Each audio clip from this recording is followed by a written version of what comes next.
po sa ating lahat at tayo po ay lalapit at aawit at sasamba sa ating Diyos na buhay. Kaya po, kung may ginagawa man po tayo muna po ay huminto at magbigay puri at pagsamba at pag-awit sa ating Diyos na buhay. Sa ganon, sa pamamagitan ng ating mga awitin na maging mabangong halimuyak sa ating harapan ng ating Diyos. Hindi muna po tayo, samahan niyo po kami lumapit sa Diyos. Tayo po'y sumayaw, magpupuri at umawit. Sabi nga po sa kanyang salita, sa Isaiah 41 verse 13, Ako si Yahweh na iyong Diyos, at siyang magpapalakas sa inyo. Ako ang nagsasabing, huwag kayong matakot at tutulungan ko kayo. Kaya po, yan ang pangako sa atin ng Diyos. Huwag tayong matatakot sapagkat ang Diyos ay tapat. Siya po ay dakila. Kaya dapat po natin siyang purihin, sambahin, at awitan.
magpuri at lumawit sa ating Diyos na buhay. Hallelujah!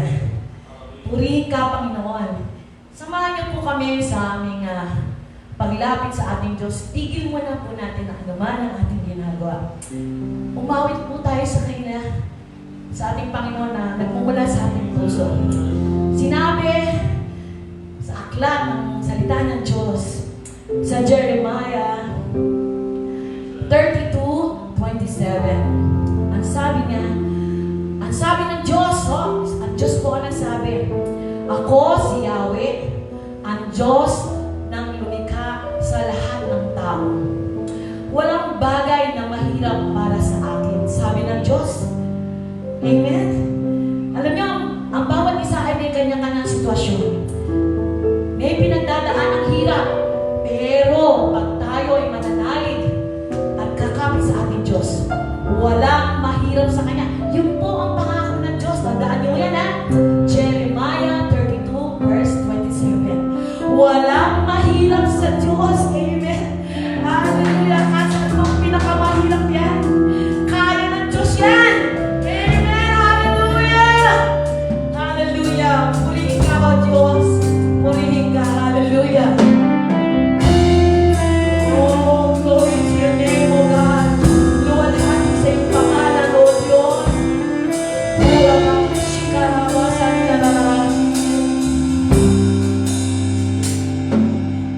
Sa aking kailangan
at sinasamba, Panginoon. Tunay nga ang aming mga inawit, Panginoon. Ikaw ang Diyos na walang katulad, Panginoon. Walang ibang Diyos na makapangyarihan sa lahat ng Ikaw, O Diyos. Hallelujah, Jesus. You are worthy. You are worthy to be praised, Lord God. Nothing is impossible with you, Yes, Panginoon. Lord. Hindi nga walang imposible sa inyo, Panginoon. Dahil sa aming mga nagtitiwala sa iyo, lahat ay kaya mong gawin, Panginoon. Salamat, Panginoon. You are a wonderful, you are a powerful God. Hallelujah, Jesus. Hallelujah. Lord God, patuloy kami nagpapasalamat, Panginoon, sa umagang ito na iyong pinagkaloob. Maraming salamat sa panibagong buhay, sa panibagong kalakasan na patuloy mong pinagkakaloob sa aming lahat, Panginoon. Sa mga nanonood po sa amin, salamat, Panginoon, sa patuloy na pag-ising mo sa amin, Panginoon, at kami sama-samang makikinig at magpupuri sa iyong pangalan, Panginoon. Thank you, Father God, for this wonderful day, Panginoon. At Lord, patuloy po namin tinataas sa inyo ang aming gawain sa mga oras na ito. Ikaw, O Diyos, ang patuloy na kumilos sa aming mahal na pastor na magbibigay ng iyong mensahe sa umagang ito. Dalangin po namin, Panginoon, ang iyong pong paglubog ng iyong banal na Espiritu mula po sa kanyang ulo, sa kanyang buong katawan, Panginoon, na maging maibahagi lamang po niya, Panginoon, ang mga salita mo na nanggagaling sa iyo, O Diyos. Ngayon din, Lord, sa aming mga makikinig na narito sa inyong iglesia at maging sa mga nanonood ng aming live stream.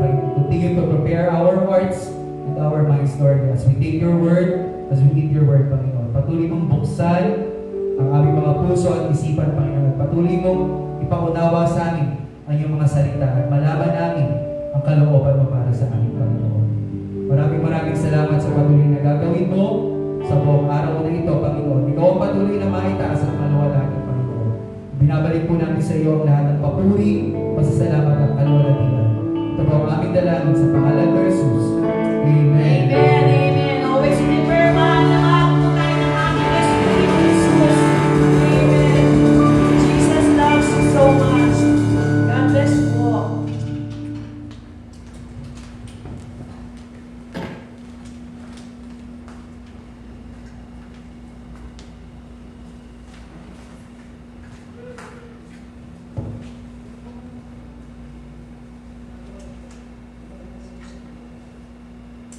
Praise God. Thank you, worship team, for leading us in our worship this morning. It's the last Sunday of September. It's September 26. At yun po ang hinahanap po natin, ang pagbaba ng banal na presensya ng Panginoon. And I hope and pray na nakasabay po tayo kanina sa ating praise and worship. Yan ang pinakamaganda. Ibalik ang papuri, ibalik ang pasasalamat sa ating Diyos na napakabuti. Amen. Sige po, if you have your Bible, turn with me sa Old Testament on the book of Numbers. Numbers chapter 6 from verse 22 to verse 27. Numbers chapter 6 verse 22 to verse 27. The Lord said to Moses, "Tell Aaron and his son, this is how you are to bless the Israelites. Say to them, the Lord bless you and keep you. The Lord make his face shine on you and be gracious to you." 26. The Lord turn his face toward you and give you peace, so that you will put my name on the Israelites, and I will bless them. May God bless the reading of His Word. Saglit po tayo dumako sa Diyos sa panalangin. Taas po natin ang ating dalawang kamay. Tayo po'y manalangin sa Diyos. Amang banal, salamat sa oras ng pagsamba. Miss na po namin ang face-to-face. Pero habang kami nag-iingat, habang kami sumusunod sa aming government, ay nandito po ang iyong mga anak nagpapasalamat. Alam po namin sa aming pagbabalik muli sa gawain na ikaw ang may alam kung kailan kami magpapatuloy na mag-aral, magpapatuloy na mag-encourage sa bawat isa dahil ikaw ang nagpapalakas ng Diyos. Kung meron mang mga gumugulo sa aming mga isipan, hawiin mo ito, Panginoon. Hayaan mo ang iyong banal na Espiritu ang patuloy na maitaas sa aming gawain. Sa pangalan ni Jesus, sa lahat po tayo magsabing, Amen. Amen. Palakpakan nga po natin ang Panginoon. Everybody, let's give a clap offering to the Lord. Amen. Kahit nandito lang po ang mga worship team, tayo po ay nagpapatuloy. Sana po may hawak ka diyang Bible. Sana kanina pumalakpak ka. Sana kanina itinaas mo ang iyong kamay. Dahil nalulugod ang Diyos sa ating mga ginagawa. Now, our topic for this Sunday, the last Sunday of September, is entitled The Priestly Blessing. Ang numbers po ay talagang puro number, puro numero yan, kung babasahin mo yan. Pero dito po, nakita yung part ng New Testament. Kumbaga kung meron ang New Testament, ang bagong tipan ng the Lord's Prayer, dito sa Numbers, sa book ng Numbers, nandito po yun ang the Lord's Prayer ng Old Testament. At sinabi dito kung paano pagpapalain ng Diyos ang kanyang mga anak. Sino po ba dito ang mga anak ng Diyos? Magsabi namin. Amen. Kung ikay anak po ng Panginoon, gustong-gusto kanyang pagpalain. At dito, dapat po natin maintindihan ng word of priesthood. Ito ay ibinibigay sa Israel na sinasabi ng Diyos kay Moses na sabihan si Aaron na si Aaron ay nagkaroon ng Aaronic priesthood na sinasabi na ang high priest ay patuloy na pinagpapala at hinahawakan ng ating buhay ng Panginoon. Now, let us need to understand, let us need to look more closely. Kailangan po natin lalong maintindihan ng salitang priestly blessing. Everybody say that ng ating topic, the priestly blessing. Tayo po lahat, the priestly blessing. Dapat po maintindihan natin yan. Number one, the priestly blessings defined. Sinabi, ano definition ng priestly blessing? Letter A, the Lord bless you and keep you. Ang ganda-ganda ng word, no? Ang Diyos ang magpala, ang Diyos ang mag-ingat sa iyo. Now, yung salitang bless, under letter A, ito po ay tungkol sa ating well-being, sa ating buong katawan, magmula ulo hanggang ating mga panyapak, sa ating mga property, naiingatan at ang pangako ng Panginoon sa Deuteronomy. May pangako ang Panginoon, pero may kondisyon kung susunod mananampalataya tayo. At dito rin sa Deuteronomy chapter 28, nandoon rin po ang curses, ang sumpa sa mga taong hindi susunod sa Panginoon. Kaya we do believe na pag sinabi ng Panginoon pagpapalain tayo ng Diyos. Sabihan mo nga sa iyong katabi, pagpapalain ka ng Diyos. Sige, pagpapalain ka ng Diyos kahit pandemic. Amen? Kahit nasa gitna tayo ng pandemic, kaya tayo pagpalain ng Panginoon? Amen. Can you say amen? Amen. Kaya sabi dito ng word, the Lord bless you and the Lord keep you. Ano kailangan i-keep sa atin? Yung keep you, that God is saying that He will provide. Kung nanonood ka ng live stream ng Friday, God will provide. Sabi ni Abraham. At sinabi rin dito under keep, ng K-E-E-P. God wants to care for us. God wants to guard us and to protect us. Saan ka pa makakahanap na Diyos na talagang mahal ang kanyang mga anak? Maliban sa ating Panginoon. Gusto kanyang i-provide ang iyong pangangailangan, gusto kanyang i-care, gusto kanyang bantayan, at gusto kanyang protektahan. Kaya nung salitang, the Lord bless you and keep you, nandun na lahat yun. Sa buong buhay natin, yun na ang sinasabi ng Panginoon, anak, ako ang bahala sa iyo. Sabihin mo nga sa katabi mo yan, ang Diyos ang bahala sa iyo. Sige, kung sabi mo yan, baka hindi nakikinig. Ang Diyos ang bahala sa iyo. Amen? Naniniwala ka po ba doon? Amen? Kung ikay naniniwala, lalo nating pag-aralan ang kanyang mga salita. Katulad po yan ng isang pastol na nag-aalaga ng kanyang mga tupa. Iniingatan niya ang kanyang mga pastor. At ang Panginoong Hesus, ang ating dakilang pastor. Ewan ko kung hindi pa nadadama sa pandemic na ito na iniingatan ka ng Panginoon. Yun nang hindi nagkakasakit, hindi nararamdaman. Yung pa kaya nung nagkasakit. Kahit sila nagkasakit, sabi nila, Pastor, dama pa rin pag-iingat ng Panginoon. Kaya mapalad ka kung hindi ka nagkakasakit. Yung may mga sakit, sinasabi nila, iniingatan pa rin sila ng Panginoon dahil naniniwala po sila that the Lord wants to bless us and wants to keep us. Amen. Especially to be alive. Amen. Amen? Maraming bibig nagsasabi ng parating na ang Panginoon. Kung parating ang Panginoon, hindi ka na makaka-experience ng kamatayan. Gusto mo ba yun?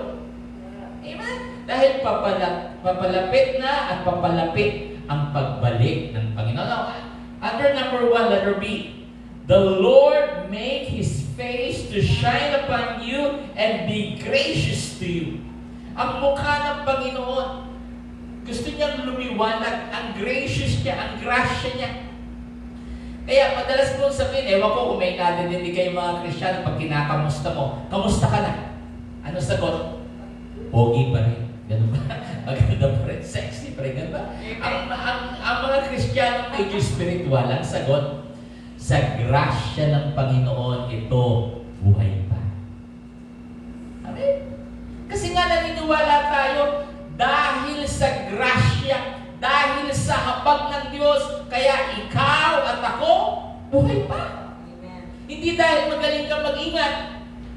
Hindi dahil nasa bahay ka lang. Hindi.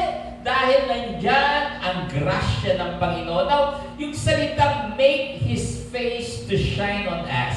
Unang-una, God wants to smile on His children.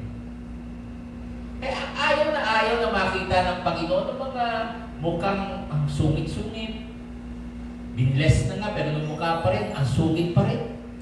Binigyan na nga ng magandang araw ng Panginoon. Ako, mukha pa rin, ganun pa rin. Yung mga prayer niya, answer prayer niya, pero nung mukha pa rin niya, ang sungit-sungat. Now, God is smiling, is giving favor to His children. Yung grasya ng Diyos, ay ibinibigay ng Diyos sa atin. Sabi mo sa katabi yung grasya ng Diyos. Sige nga, yung grasya ng Diyos ay nasa sa iyo. Amen? Do you believe that? Amen. Amen. Yung grace niya na ibinibigay po natin sa atin. And God wants you to have favor. Ano ba itong salitang favor? Pabor. Amen? Pag kumakato ka sa langit, Lord, Lord, Lord, dahil nakikita kang sumusunod, dahil nakikita kang matapat ng Panginoon, meron kang pabor sa Diyos. Amen. Yung Diyos na yun, makapangyarihan. Di ba? Ngayong panahon ng election sa atin, di ba? Pansinin niyo ng balita, parang halos lahat nagsisiraan, nagpupunahan.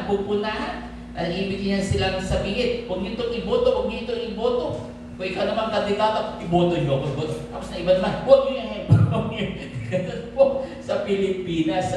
Kaya nga po, lagi ko po sinasabi, kung gusto mong pasayahin ang isang Pilipino, bigyan mo ng microphone. Kasi ang dami niyang idea. Dami niyang alam. Magmula sa driver, magmula sa negosyante, magmula sa bossing, magmula sa empleyado. Tako! Ang daming gusto niyang sabihin. Pero dahil meron tayong pabor sa Diyos, yung mga dalangin mo sa Diyos ay sasagutin ng Panginoon. If you believe that, pwede ba natin palakpakan ng Panginoon? Amen! Dahil nandyan ang ating buhay ng Panginoon. Letter C. The Lord lift up His countenance upon you and give you peace. Ito po ay katulad yung sinasabi kanina na gusto muling ngumiti ng Diyos sa atin. Di po ba isang taong nakasimangot, maya-maya nakasimangot ka na rin kasi yun ang mukhang nakikita mo. Pero ang mukhang nakakiti, maya-maya dahil nakatingin ka sa Kanya, gumingiti ka na rin. Amen. Amen? Kahit minsan, gutom na kami dito sa kaka-record dito. Pero dahil kay Lord to, ngumingiti kami. Amen? Kung alam lang po niyo, ang hirap pala maging artista. Sabi nila, kung magre-record po kami, ang tagal-tagal dahil maraming mali, maraming paulit-ulit. Pero this is all for the glory of the Lord. Amen. Itong hirap natin na ito, yung hirap na ginagawa mo sa bahay, sa trabaho mo, sa negosyo mo, alam yan ng Panginoon at sa langit. nakasmile si Lord. Amen? Amen? Nakasmile ang ating Panginoon. May approval, may recognition siya sa atin. Ibinibigay niya ito sa atin. At higit sa lahat, itong salitang ito, gusto niya tayong bigyan ng kapayapaan. Amen? Yung ibang mayayaman, ang gaganda ng kwarto. Aircon pa, ang ganda ng kama, ang lambot-lambot, ang ganda ng unan, ang ganda ng kumot. Ayun, hindi naman makatulog. Bakit? Walang kapayapaan. Amen? Kaya bakit ka magagalit sa bahay mo? Bakit ka maiinggit sa iba kung sila hindi ka makatulog? Ang Diyos, ang ating Panginoon ay nagbibigay sa atin ng kapayapaan. Amen? Kaya nga po, lagi natin sinasabi sa ating pananalita, dapat ang kapayapaan ng Diyos ang mapasayo. Kasi sa totoo lamang, itong isip na ito, itong utak na ito, ay gulong-gulo na sa sitwasyon. Pero dahil na kay Lord tayo, woo! Amen? Dahil na kay Lord tayo, binibigay niya sa atin ang kapayapaan niya. Amen? Hindi po nung rest in peace. Ako, patay na yun. Ang ibig sabihin ng Panginoon, habang buhay ka sa ibabaw ng mundong ito, bibigyan kita ng kapayapaan. Can you say amen? Amen. Amen. So number 2. Now, how about today? Kasi pastor, para yan sa Old Testament para yan sa Numbers Paano naman ngayon? Paano tayo i-bless ng Panginoon? Paano, pastor? Now, number 2, the priestly blessing today. Alam po ba nyo, kung yan sinabi ni Lord para kay Moses na sabihin kay Aaron, may sinasabi ang New Testament ng ating Panginoong Jesus. He is our priestly blessing of today. Amen? Old Testament kasi nung binabasa natin, ngayon, sinasabi ng Biblia, ang pinaka-blessing natin, ang pinaka-priesthood natin ay walang iba kung hindi ang ating Panginoong Jesus. Kaya kung lalayo ka sa Kanya, mawawala ka. Kung lalayo ka sa Kanya, wala kang kapayapaan, wala kang kagalakan. Kahit punong-puno ka ng pera, kahit siguro ikaw na ang pinaka-boss, CEO, o kaya presidente ka pa.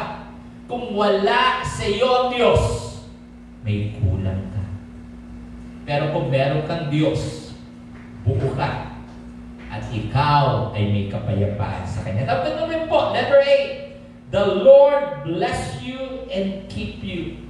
Ano ibig sabihin nyo? Ang ating Panginoong Jesucristo ay binigay sa atin ng Diyos Ama para maging pagpapala sa atin para ano pa man ang ating harapin. Sa ating pang-araw-araw ay kakayanin natin ito. Kaya lagi ko po sinasabi, pag gumising ka po sa umaga, sabihin mo lagi, Lord, ang saya-saya ng buhay. Bakit? Dahil merong Diyos na umaalalay sa akin. Ako, parang yung salitang ang saya-saya, parang hindi na yata totoo yan nowadays, no? Pero I'm telling you, kung ang Panginoong Jesus ay totoo talaga sa'yo, masaya at masaya ang buhay. If you believe that, let's give a clap offering unto God. Amen. Everybody, amen. Kaya nga niya sinabi, do not worry Kaya nga niya sinabi sa Matthew 6:33, unahin siya, unahin ang kanyang katwiran, unahin ang kanyang kaharian para ang blessing ay mapa sa atin. Amen? God wants to bless us, Jesus wants to bless us, and Jesus wants to keep us alive. Sino po dito ang gusto ng mabuhay? Hanggang ngayon. Amen? Yun ang biro ni Sister Nelly Ong dati na kahit anong daw ganda ng langit, wala namang gustong mauna. mga gustong mauna ng mga may mga cancer na siguro, may mga na, pero pag ikaw ay okay pa, you're still kicking, you're still in good shape, ayaw mo muna mauna. Di ba? Pero Jesus is telling us that He will bless us and He will keep us in this life kahit pandemic po. Kahit ng mga mayayamang bansa, booster na ang pinag-uusapan. Kahit ng iba sa atin sa Pilipinas, kahit nga isang dose, wala pa ng iba. Sa ibang bansa, booster na, pangatlo, pang-apat na ibibigay sa kanila. Pero dahil nga ang Panginoong Jesus ang nangako, pagpapalain niya tayo, iingatan niya tayo hanggang huling hininga mo. Iingatan ka ng ating Panginoon. Amen? Can you say amen? Amen. Now letter B. The Lord make His face to shine upon you and be gracious to you. Yung ating mga spiritual blessing. Sino po dito ang may alam na meron siyang spiritual blessing from Jesus? Can you say amen? Ibinigay yung anak, sino yun? Si Jesus. Para sa atin, para magkaroon tayo ng spiritual blessing. Dahil sa kasalanan na putol ang relasyon ng tao at ng Diyos. Putol po dahil sa kasalanan. Pero ginamit ang Panginoong Yesus. Sabi niya, I am the way to the Father. Kung pupunta ka ng Baguio, ang daming daan. May Marcos Highway, may Nagilian, ano ba ng mga daan? Ang dami. Magpupunta kang Baguio. Pero sa langit po pala, there's only one way. Hindi reliyon. Hindi sekta. Hindi kung saan ka nagising na reliyon. Hindi. Ang sabi ni Jesus Christ, ang ating Panginoon, iisa lamang ang daan patungong langit at siya lamang yun. Hello. Amen? Kaya ang pinakamaganda po dito, He wants His face to shine upon us. Kaya in the midst of the problem, sa bahay mo, pag ba may problema, paano kayo dyan? God wants to shine. Sabi mo sa katabi mo, to shine. Amen? Lumiwanag. At be gracious sa atin. Now, letter C. The Lord lift up His countenance upon you and give you peace. Ang kapayapaan po ay posible pwede mangyari. Sa ibang mga bansa, magulo. Kahit sa Pilipinas, medyo magulo. Pero dahil nandito po ang Panginoon, binibigyan niya tayo ng kapayapaan at kailangan po natin ito tanggapin. We need to talk about the priestly blessing, yung blessing ng Panginoon na ibinibigay sa atin, na lalo po tayong pagpapalain ng Panginoon at alam natin na ang pinakapag-asa lamang ng tao ay walang iba kundi ang ating Panginoong Yesu Cristo. There is only one name that is given, and that is the name of Jesus Christ. Salamat. Hindi pala sa pagiging mabait, hindi pala sa pagsisimba. Salamat, nandiyan ang Panginoong Yesus na ibinigay ng Diyos Ama para sa atin. Ay po lahat ay tumayo. Stand up. At I don't know if what you are feeling right now, kung malayo ba ang Diyos sa iyo, kung ang isip mo ba ay punong-puno ng problema, kung nowadays na ikaw ba ay mahirap pasahin, saan nga ba ang iyong kaligayahan? Sabi po ng Panginoon sa ating pinag-aralan, siya lamang ang pwedeng magbigay ng totoong kapayapaan. At ang sinasabi niya sa atin, magmula ulo hanggang inyong panyapa, gusto kong magkaroon ka na tinatawag na buhay. Marami pong buhay ngayon, pero nung buhay nila ay wala kang buhay-buhay. Ang sinasabi ng Panginoon, kaya ko ito ibigay sa iyo, anak. Kung ikaw lamang ay maniniwala sa akin. Kung gusto po niyong madama ang Panginoon, taas po natin ang ating mga kamay. Dahil lumalapit tayo sa Diyos na may magagawa. Sa Diyos na kaya ang lahat. Lord, napakaganda ang iyong mga pangako sa amin. Sinabi ng iyong mga salita na magmula ulo hanggang aming mga panyapak, ay gusto mong magkaroon kami ng totoong buhay. Maliban sa iyo, O Diyos, ay wala na kaming magagawa. Salamat sa iyong grasya. Salamat sa iyong tulong sa amin. Na kahit napakaraming Pilipino ang hirap na hirap sa buhay, masasabi namin, kasama pa rin namin ang Diyos namin. Kaya pa rin ang buhay. Kahit napakataas ng bilihin, napakataas ng bayarin, mahirap kumilos, nandyan ka pa rin para protektahan kami at i-provide ang aming pangangailangan. Lord, kung wala ka, wala na. Pero ikaw ng Diyos ang nagsabi, kailanman, hindi mo kami iiwanan. Kailanman, hindi mo kami pababayaan. Hanggang ngayon, Panginoon, daman-daman namin ang iyong salita. Pero hindi sa mga nanonood sa live stream, O Diyos, patuloy mo silang abutin. Hindi maikli ang iyong kamay para hawakan sila. Ano man yan? Sakit, bayarin, sirang relasyon, problema sa emosyon, problema sa kalusugan.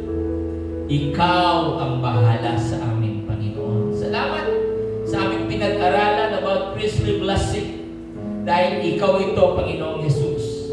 Ikaw ang ipinagkaloob sa amin ng Diyos Ama na laging nasa aming puso, na nagbibigay lakas, nagbibigay tagumpay sa aming nilalakaran. Salamat, Panginoon. Ibinabalik namin sa iyo ang papuri, ang pasasalamat sa pangalan ng Ama, ng Anak at ng Espiritu Santo. Ang lahat po tayo magsabing Amen. Palakpakan po natin ang Panginoon. Amen.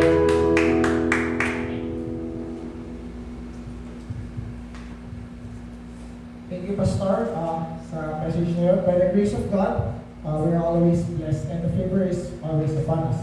So for now, we thank God dahil in the midst of pandemic, meron po tayong mga platforms para po tayo makapagbigay, bagamat ay hindi tayo nag-face-to-face na simba. So for our offering, we can either donate or give our tithes and offerings to our video account. And the number is 0006 301 42491. And for our GCash, 0998-978-2760. And the number is under Jemima Fresco. So again, naway makapagbigay po tayo ng ating tithes and offerings kahit na nasa online lang through our video and GCash account. So for now, let's end our service through prayer. Heavenly Father, we want to thank you for this wonderful morning, Lord God. Maraming salamat dahil kami muli binigyan niyo ng pagkakataon na magpuri sa inyo, Lord God, mag-aral ng iyong salita.